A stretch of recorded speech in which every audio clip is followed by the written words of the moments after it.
Pues yo creo que la participación política de los ciudadanos en Tunja ha ido elevando su nivel de conciencia.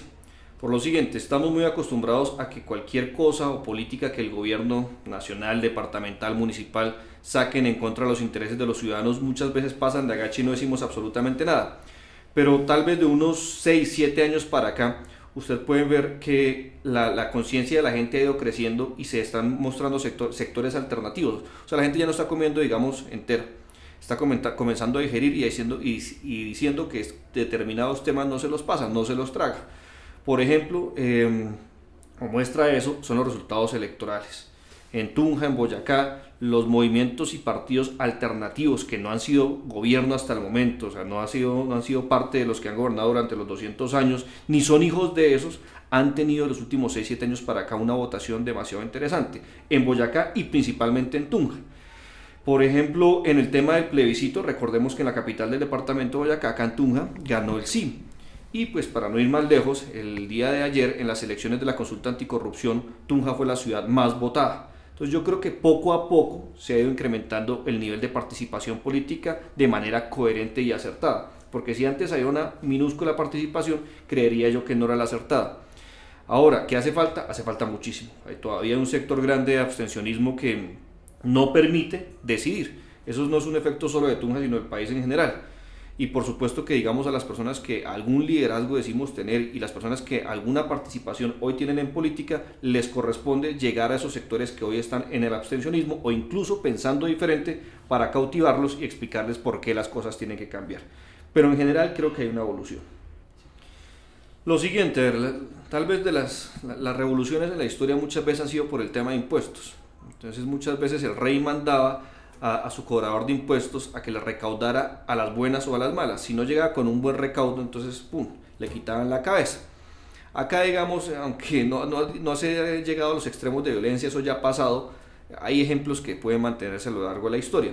Se sigue cobrando a las malas a las personas, se sigue cobrando bajo la amenaza de darles un proceso ejecutivo y entrar a arrebatarles sus bienes, de no permitirles pagar otras cosas que son prioritarias para la subsistencia de las personas por pagar impuestos. Entonces la persona ya no puede pagar la salud, la alimentación, la educación de sus hijos porque tiene que pagar el recibo de la luz, el impuesto predial, etcétera, etcétera, etcétera, ¿cierto? Y cada día estos costos son más elevados, cada día estos tributos, impuestos o similares son elevados, de manera tal que no permiten el desarrollo de las personas en unas condiciones óptimas. Eso, cuando se le mete la gente con la cuchara, con la comida, pues la gente se va a rebotar, obviamente. Afortunadamente Tunja es pacífica y lo ha hecho de forma también muy pacífica, muy decente. Las manifestaciones, las movilizaciones que se han hecho ha sido dentro de un entorno de paz, lo cual es muy loable para la ciudad. Pero así como han sido de pacíficas, también han sido enfáticas en decirle al gobierno municipal, departamental, nacional, esto no nos lo vamos a pasar, esto hay que ponerle algún freno. Y creemos que digamos lo que hizo en este caso el municipio, lo que hizo la ciudadanía, lo que se hizo a través de la movilización fue muy bueno precisamente porque llamó la atención del gobierno y le dijo, aquí ponemos un tate quieto, esto ha venido pasando históricamente. Entonces se ha venido incrementando el impuesto predial cada 5 años, sí es cierto, no se hace una revisión año tras año, lo que hace que a los 5 años pues el problema esté acumulado, ¿cierto? Pero además de eso, aunque es legal el avalúo que lo hace el IGAC, al César lo que es del César, no vamos a decir que el municipio hace lo que no hace o que el consejo hace lo que no hace, ¿cierto? Lo que hace el IGAC es la entidad correspondiente de adelantar el avalúo catastral, la actualización catastral. Si bien es cierto, ellos se ciñeron a la ley y han pasado todos los filtros y todas las personas que le han hecho alguna especie de auditoría o revisión han dicho que ese estudio estuvo bien hecho, no se tuvo en cuenta que ese estudio por ley permite una falla estadística y esa falla estadística tiende a ser muy grande, muy amplia, de manera tal que si su casa está dentro de una manzana pero nunca van a visitarlo, es probable que a usted le asignen la misma zona geoeconómica y la zona geoeconómica que al resto de la manzana, o sea, sin que vayan a visitarlo a su predio, pero visitando solo una casa de la misma manzana, toda la manzana queda en la misma zona geoeconómica, entonces todos tienen digamos el mismo incremento en el avalúo catastral, cosa que no es justa. Eso debería tener alguna forma de ser individualizado, aunque se justifique en una norma que en efecto le permite al IGAC esa discrecionalidad para incrementar los avalúos. No siempre quiere decir que lo legal coincida con la justicia, eso muchas veces como en el caso de Tunja no coincide, en muchos sectores, en muchos estratos. No solo es los estratos altos que también se han afectado, sino principalmente los estratos 1 y 2 y sobre todo el sector comercial, donde los predios, los servicios públicos siempre van a ser más costosos. Eso además influye para que, como digamos un tema que he mencionado, el tema de los servicios públicos, a futuro se incrementen también, porque el avalúo sirve como base a planeación municipal para el tema de la reestratificación. Debería esta alcaldía y el consejo municipal hacer todo lo posible para que en algo se pueda mitigar el impacto de los avalúos catastrales por medio de una modificación seria del estatuto de rentas. Pero esa modificación seria no se llevó a cabo. Ahí tiene la responsabilidad del gobierno municipal y por qué no también la corporación edilicia. Porque el año pasado, a finales de año, en 3 días pretendieron hacer una modificación a un tema que es tan estructural y tan grande como el estatuto de rentas municipal. Ni los tributaristas más expertos del país se miden en 3 días hacer algo así. Eso fue una locura y por supuesto quedó mal. Esperamos que en este año, con la participación ciudadana, temas como esos se corrijan. La dinámica de la movilización en Tunja fue exitosa. Digamos que participaron todos los sectores, una cosa donde confluyeron de diferentes lugares y fuerzas vivas de la ciudad, confluyeron en el tema del predial. Es lo que le decía al comienzo, tal vez las grandes revoluciones muchas veces han sido por el tema de los impuestos, y hoy, aunque no fue una revolución plena, pues por lo menos sí se demostró que por ese tema están dispuestos, permítame la expresión, a saltar todos los sectores, desde el estudiante que se ha afectado a futuro también, incluso desde su misma casa porque él no es ajeno a que su mamá tenga que pagar impuesto predial, hasta el comerciante y el empresario más grande que tiene muchos terrenos y por supuesto también a volumen se ve afectado.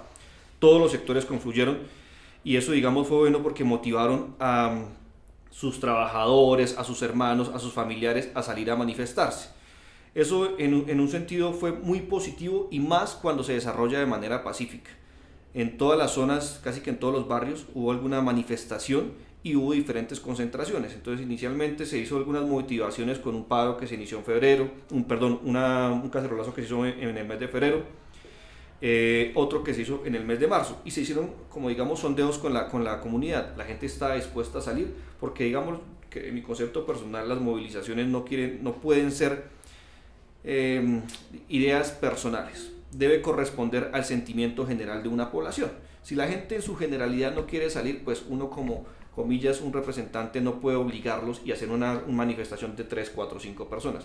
Pero si en cambio la gente en su gran mayoría, en su generalidad, le reclama a sus voceros que saquen a la gente a movilizarse y que se pongan al frente de esas luchas, pues uno tiene que hacerlo, tiene que corresponder con ese sentimiento. En el caso en concreto, el Movimiento Unidos por Tunja, creo que supimos leer en su momento cuando la gente nos decía que estaban dispuestos a salir, a luchar por reivindicar sus derechos, en este caso como propietarios, algunos como usuarios, directa o indirectamente, ¿cierto? La movilización, repito, se desarrolló de manera pacífica. Después de estos cacerolazos se hicieron algunas marchas y después de las marchas todo confluyó en una gran asamblea que se hizo en el mes de marzo, finales de marzo, en el sindicato de maestros, y posteriormente pues eso llevó también al tema del paro. El paro se desarrolló en una sola jornada, en un día. Voy a hacer aquí una exaltación que digamos pocas veces se hace, pero hay que reconocerla cuando eso pasa, y es que la policía se comportó a la altura. No tuvimos ninguna queja, digamos, de represión en materia de derechos humanos en contra de los manifestantes. En esta ocasión, por lo menos, nosotros no tuvimos conocimiento de eso, lo cual es de aplaudir, porque, como dicen muchas veces en las consignas, el pueblo uniformado también es explotado. Muchos de ellos también viven en Tunja, muchos de ellos también fueron afectados por el tema del incremento predial y se supieron comportar a la altura. Mantuvieron un respeto por la comunidad y viceversa. La comunidad también se portó de manera respetuosa con las autoridades. Eso ayudó para que el conflicto no se agudizara y se pudiera llegar a una negociación, comillas, política, donde el alcalde se sentara, donde incluso el mismo coronel del departamento sirvió como mediador entre las partes. Entonces, en resumen, yo la vi muy positiva y que la gente salió. Como todos los procesos de movilización, hay un punto de desgaste que también el movimiento lo supo leer y lo supo, digamos, sortear para que de esa gran movilización concretáramos algo y a la comunidad le pudiéramos entregar un resultado y no quedarnos en una mera movilización por movilización, pero sin llegar a darles algún resultado positivo. Asojuntas no participó oficialmente del tema de la manifestación en contra del impuesto predial, por lo menos en materia de movilización, no participó oficialmente. Lo que sucede es que mucha gente que está dentro de Asojunta sí participó a nivel individual. Entonces, Asojunta la integran los presidentes de los 176 barrios que hay en Tunja, incluso menos, muchos de los barrios no están en Asojuntas, pero gran cantidad de las personas que están en las juntas nos respaldó como movimiento, debido a que incluso su secretario general, el doctor Fabio Salamanca, hace parte, y es uno de los voceros principales, del movimiento Unidos por Tunja. Eso nos ayudó para que a través de los demás líderes canalizaran, digamos, esa indignación y nos apoyaran en el movimiento. No con la institución del eslogan pues, de Asojuntas, muchos de ellos pertenecían a ese movimiento, a esa asociación, y nos respaldaron en el movimiento. Voy a hacer una analogía. Los estudiantes de la UPTC nos respaldaron, pero no por eso vamos a decir que fue la UPTC la que oficialmente es cierto. No, la gente que hace parte de diferentes organizaciones nos apoyó, de todo tipo de organización, gremial, sindical, obrera, estudiantil, etcétera, etcétera, estuvo en el movimiento. Y por supuesto, que hay que decirlo, sin los líderes, sin muchos presidentes de las juntas de acción comunal de diferentes barrios, esta movilización no habría sido posible. Sin ellos, el éxito que nosotros logramos a lo largo de este proceso no se había conseguido. Tunja, digamos, se puede jactar de eso. En Tunja hay liderazgos en todos los lugares y usted puede encontrar en todos los estratos, desde la persona más adinerada hasta la persona más humilde, que unos liderazgos muy valiosos. Y sí, lo encontramos en el tema de las movilizaciones. Cuando tuvimos la necesidad del respaldo de los empresarios, allí estuvieron. Cuando necesitamos el apoyo del estrato 1, de las personas más necesitadas, de pronto las que más necesidades tienen, fueron de las que más le metieron la ficha al tema de la movilización, los que más nos respaldaron también y estuvieron, como quien dice, pues al frente del cañón. Sí, hay unos liderazgos impresionantes en las mujeres, en la juventud, en nuestros ancianos que tienen la sabiduría, y nos basamos mucho en ellos porque siempre hablábamos nosotros que el paro del 86, el paro, sí, pero nuestra generación no había habido el primer paro. Este era el paro de nuestra generación, que en gran medida se apoyó con nuestros ancianos también, claro. Chévere. Y digamos, Mercedes, esos liderazgos pueden impulsar en el futuro muchas cosas, ¿no? Deben hacerlo, pero también esos liderazgos se van a mantener en la medida en que la comunidad los respalde. O sea, no sirve que nosotros los respaldemos y saquemos estos líderes a que se enfrenten a las calles y todo el cuento, y que bueno, muy valioso que los acompañemos, así debe ser. Si el día de mañana, cuando se van a escoger concejales, cuando se van a escoger alcaldes, cuando se va a escoger gobernador y cuando se van a escoger diputados, otra vez escogemos los mismos con los mismos. Si escogemos a los que se quedaron allá en la casa y no hicieron nada por la comunidad, si escogemos a los que hoy están y nos clavaron el incremento del impuesto predial, otra vez de nada habrá servido esto. En gran medida el éxito es que la gente eleve conciencia, pero no permanentemente, o sea, que no tengamos una memoria conveniente o temporal, o que suframos de amnesia a futuro, ¿cierto? Que el del 2019, ojalá en el octubre del próximo año, recuerden eso. ¿Quiénes fueron los que estuvieron al frente de estas movilizaciones y quiénes han integrado otros procesos? Porque es que bueno, este es un ejemplo, fue la gota que rebosó el vaso de muchos temas y cosas que están mal acá en Tunja. Que el tema de las madres comunitarias, que la malla vial, que los problemas de estancia al roble, que los servicios públicos, etcétera. El tema que usted mire en Tunja está mal, ¿sí? Esto rebotó el vaso, ¿cierto? Esta gota. Pero hay líderes en esos procesos, digamos, detrás del impuesto predial también, todos los que le acabo de mencionar por encimita, y habrían muchísimos más. Esos son los líderes que deben estar en esas corporaciones. Esos son los nuevos liderazgos que necesitan las ciudades. Acá en Tunja principalmente, nuevos líderes que estén a favor de los intereses de la ciudadanía y no a favor de los intereses pues, de un combo pequeñito, cerrado y la rosca tradicional. Vale, y ya frente a la movilización, el Grupo Unidos por Tunja y lo que esto generó, ¿cómo lo proyecta hacia el futuro? Bueno, la movilización y el Grupo Unidos por Tunja se proyecta a futuro en lo siguiente. A ver, lo primero, señalar que es muy importante el descuento del 30% que se da en el cobro del impuesto predial. Muy importante porque es la primera vez que se llega a un descuento tan alto, ¿cierto? Ahora, que se habría podido más y quisiéramos más, por supuesto que sí, nosotros queríamos muchísimo más, pero lamentablemente en las discusiones en la Corporación Edilicia, en el Consejo Municipal, no se permitió que llegara a un 40% que se habría podido. Sin embargo, es muy significativo. No quiere decir que no sigamos mirando otras formas de atacar lo medular que está en el Agustín Codazzi, en el tema de avalúo, y requerirá que la clase política que está en el Parlamento tramiten unos proyectos de ley para modificar esa forma, esa discrecionalidad que tiene el IGAC para hacer los estudios en sus dichosas actualizaciones catastrales. Hay algunos proyectos, algunas iniciativas que vamos a estudiar de algunos parlamentarios que ya dicen haber avanzado en eso, pero hay que presionarlos y la comunidad también debe ayudarnos en eso, en presionarlos. Ahora, de manera inmediata, este año, en el 2018, esperamos que la Corporación Edilicia, el Consejo, nos invite a Unidos por Tunja para que nos sentemos con otros expertos en el tema inmobiliario, urbanístico, etcétera, y miremos el estatuto de rentas, una modificación seria, una modificación que se estudie con tiempo, con detenimiento, con calma, y no una cosa pues de 3 días o más bien 3 noches como se movió casi que secretamente en el Consejo, para que no quede un tufo como quedó ahí, de que se están haciendo las cosas de manera, si se quiere, como poco clara, ¿sí?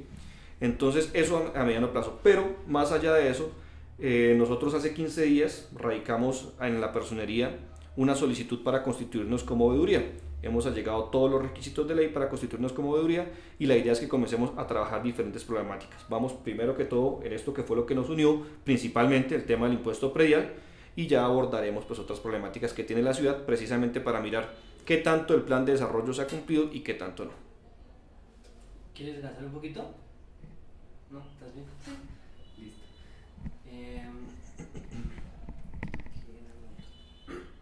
Se me fue la bella.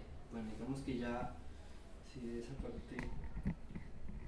sí, digamos, podría someterse como enumerar así como los temas así que le parecen primordiales de los cuales digamos, a futuro la movilización debería empezar a tener más en cuenta, digamos, más allá del tema de impuestos y esto. Sí, claro, pues, motivos por protestar en la ciudad y en el país hay por montones, a la orden del día. Y usted puede encontrarlo cuando usted camina a la ciudad. Aquí no se ha pensado un plan de desarrollo para cuál es la ciudad que le queremos dejar a nuestras generaciones. Entonces vaya usted como estudiante y revise si, por ejemplo, uno tiene acceso como estudiante a una tarifa diferencial en el transporte público. No la tiene. Y cómo está organizado el sistema de la distribución de las rutas en la ciudad de Tunja, si es eficaz y si funciona de manera eficiente o no para satisfacer las necesidades de todas las poblaciones, en especial de las vulnerables, ¿cierto? No está. Ahí tiene usted un motivo. Vaya usted, revise los proyectos de estancia El Roble y Torres del Parque, unas personas que dieron lo poco que tenían y han podido ahorrar durante toda su vida con gran esfuerzo para que hoy la alcaldía les haga conejo con sus viviendas. Eso es jugar con el corazón de la gente, eso es algo miserable, pues. Ahí tiene otro motivo usted para protestar. Vaya usted y mire qué personas están quedando con algunos proyectos de vivienda de interés social que sí son buenos y si corresponden a los estratos bajos y necesitados, o si son de las roscas de muchas administraciones. Ahí tiene usted otro motivo para protestar. Vaya y revise usted los servicios públicos. Veolia es una multinacional con casa en Francia, con matriz en España, y hoy están acá, sacándonos los pocos que tenemos. Tienen de utilidades al año más de 28.000 millones de pesos, y ¿cuánto reinvierten en el municipio? Absolutamente nada. Las inversiones que se tienen que hacer, las tiene que hacer la alcaldía, el ente territorial. Ellos llegan por las utilidades, pero no ponen un peso de inversión, y el contrato de concesión permite eso. Usuarios somos todos, o sea, todos consumimos de una u otra forma los servicios públicos. Ahí tiene usted otro motivo para protestar. Mire usted Brookfield, que se apodera de la EPSA y nos sube también el tema del cobro de los kilovatios. Ahí tiene usted otro motivo para protestar. Cada incremento, que además no significa el mejoramiento de los servicios públicos, de la prestación del servicio, pero sí le quita una porción importante a la ciudadanía para poder tener unas condiciones de vida digna, merece una protesta. Y usted pues encontrará también lo del tema del predial, encontrará industria de comercio para los comerciantes, que ha tenido un incremento incluso más grande en unos años, digamos en econometría en 5 años ha tenido un crecimiento mucho más importante en industria de comercio que el mismo predial. Lo que pasa es que eso los comerciantes tampoco lo han revisado a detalle, pero el arquitecto César Castellanos ha hecho un estudio para FENALCO muy bueno al respecto, donde demuestra cuáles tributos han crecido más que otros. Usted puede encontrar que el tema de la peatonalización acá y el arreglo del centro histórico en Tunja se está tomando es únicamente para, no sé, favorecer a algunas personas con obras, pero no se toma de manera seria para un proyecto de verdad que consista en la revitalización del centro histórico y en el dinamismo. No hay una agenda cultural, la plata que se está invirtiendo no se ve en dónde se está invirtiendo. Ahora hay, digamos, algunos rumores de unos túneles que, en lugar de profundizar en esos estudios para, aunque sea descartarlos, lo que se hace es pasar por encima e intentar taparlos. Y así fueran criptas, pues sería una alta relevancia histórica, turística para el municipio. Pero eso se pasa por encima porque es más importante pues los temas de contratación, ¿cierto? Vaya usted el tema de la peatonalización, y si eso se ha hecho en forma seria y se han medido los impactos que puede tener sobre el comercio y por qué se amplió por parte del municipio lo que el gobierno, lo que el Ministerio de Cultura quería peatonalizar, por qué se fue más allá y qué se va a hacer con la gente que se va a ver afectada. No se han medido las compensaciones, pues ahí usted tiene otra forma para protestar. Y los comerciantes del centro histórico han hecho una resistencia muy fuerte a eso, precisamente no porque estén en contra de toda la peatonalización como tal, sino en parte de lo que este gobierno municipal decidió ampliar por fuera de lo que el proyecto inicialmente contemplaba. Pero ellos han mantenido una resistencia que es muy valiosa. Vaya usted y mire el tratamiento que tienen las grandes multinacionales, que en Tunja son alrededor del 3% de los servicios, ojo que son solo el 3%, el resto de los servicios son el pequeño y mediano, o sea, el tendero, el ferretero pequeño, el del mini mercado, etcétera, hacen parte del 97%. A ese 97% no le hacen una ascensión, no le descuentan nada y encima se la clavan con código de policía. Vaya y mire el 3%, que no son tunjanos, que son extranjeros, se llevan todas las utilidades y tienen exenciones en 5 y 10 años en industria y comercio y en predial. Ahí tiene usted otro motivo para protestar. Revise usted el tema que usted quiera. Salud. ¿Cómo estamos, digamos, en materia de cubrimiento en salud? Y encontrará que puede ser superior al 30% que no tenemos cobertura en el municipio. Ahí tiene otro tema para protestar. Vaya y mire cómo se manejan los programas de Familias en Acción, que aunque tiene que ver con el gobierno nacional, en gran medida tiene relevancia con la asignación del CISBEN acá en el municipio. Y encontrará que eso tampoco funciona de una manera eficiente. Vaya usted y mire el tema de la cultura y revisará y se dará cuenta más bien que en el municipio del presupuesto general no se le asigna ni siquiera el 1% al sector cultural, ni siquiera el 1%. El último cálculo que yo tenía era el 0,90 y algo por ciento o el 0,80 y algo por ciento, no llega al 1%. Dígame cuánto presupuesto le asigno y le digo cuánto interés tiene por un tema. Y vaya y mire cómo sobrevive esa gente, o digamos por pura suerte, por pura pasión al arte, y sí, con la actividad que hacen los gestores culturales. Y tienen que enfrentarse día a día a políticas que cada vez son peores, con la economía naranja, etcétera, etcétera. Y encima el municipio lo que hace es quitarle los pocos rubros que tiene. Temas para protestar a la orden del día. Bueno, yo creo que la relación que existe entre la movilización ciudadana y la democracia, sin entrar pues en temas filosóficos para no enredarnos, se puede sintetizar en lo siguiente. Un Estado democrático, un Estado que garantice la democracia, debe permitir la manifestación y el derecho a la protesta de su ciudadanía, un derecho que por demás es constitucional. En la medida en que un sistema es democrático, permite la divergencia en las opiniones, las diferencias, y respeta, y digamos, de alguna u otra forma tiene que promover la oposición. Sí, suena como irónico, entonces yo Estado tengo que promover a quienes me hacen oposición, pues sí, tengo que garantizarles esa oposición, que lo puedan hacer a la misma altura en que yo ejerzo una posición, digamos, como Estado, porque mi idea ganó el gobierno, ¿cierto? Un Estado democrático debe permitir eso. Y en gran medida la democracia se manifiesta a través de las movilizaciones, por supuesto pacíficas. Nosotros, por lo menos en el Comité Unidos por Tunja, y estoy seguro que coincidiremos con muchos movimientos,